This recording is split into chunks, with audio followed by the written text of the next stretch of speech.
میرے بھائیوں، صحابہ کرام کی پوری جماعت کا دفاع کرنا ہمارا نصب العین ہے۔ نصب العین ہے یا نہیں؟ بلند آواز سے ہے نصب العین۔ اور صحابہ کا دفاع کرنا کیوں نصب العین ہے؟ اس لیے کہ صحابہ کے دفاع میں اسلام کی بقا ہے۔ صحابہ کے دفاع میں اسلام کی، میں یہ نہیں سمجھتا کہ ایک شخص یہ کہے کہ میں رسول اللہ کو مانتا ہوں، صحابہ کو نہیں مانتا، میں محمد کے چہرے کو مانتا ہوں، ابو بکر کی صداقت کو نہیں مانتا، میں پیغمبر کی رسالت کو مانتا ہوں، میں عمر کی عدالت کو نہیں مانتا۔ تمہیں کیا پتا ابو بکر و عمر کون تھے؟ اگر محمد مصطفیٰ کے صحابی نہ ہوتے ہم ابو بکر کو کیسے مانتے؟ اگر فاروق اعظم محمد کی نبوت کا شاہکار نہ ہوتا ہم عمر کو کیسے مانتے؟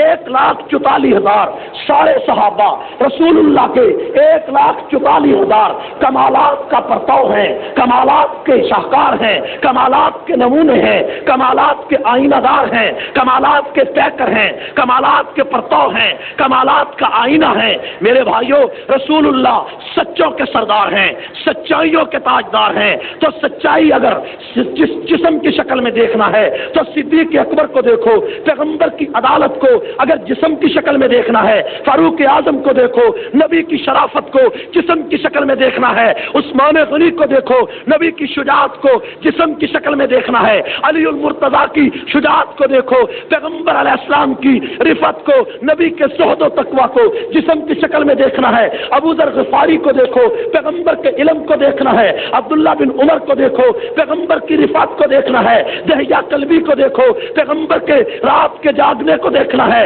عبد الرحمن بن عوف کو دیکھو، نبی کے عشق کو دیکھنا ہے، طلحہ و زبیر کو دیکھو، پیغمبر کی سیاست کو دیکھنا ہے، معاویہ بن ابو سفیان کو دیکھو، اور پیغمبر کی خلوت کو دیکھنا ہے تو عائشہ صدیقہ کو دیکھو۔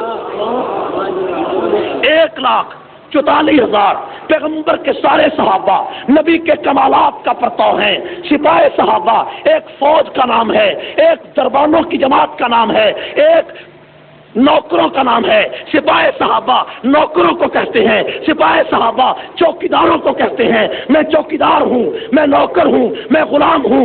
صحابہ کا جو محل ہے اس محل پہ ایران کا کالا کافر شگاف لگانا چاہتا ہے، اس محل کو کاٹنا چاہتا ہے، اس فصیل کو توڑنا چاہتا ہے، لیکن جو سپاہ اور جو فوج حق نواز نے تیار کی ہے وہ اس محل پر پہرا دے رہی ہے، وہ اس محل پر جان دے رہی ہے، وہ اس محل پر سب کچھ لٹا دینا چاہتی ہے۔ اور آج ایران کے ان کافروں کو، ایران کے کالے کافر کو اور پاکستان کے کالے شیعہ کافر کو میں بتا دینا چاہتا ہوں کہ ظالموں، تم نے کتابیں لکھ کر صحابہ کو برا کہا، سپاہ صحابہ تمہیں ان کتابوں کا مزہ چکھائے گی۔ جو گالیاں تم نے پیغمبر کے خلفاء کو دی ہے ان کا مزہ دنیا میں بھی چکھائے گی اور آخرت میں پروردگار چکھائے گا۔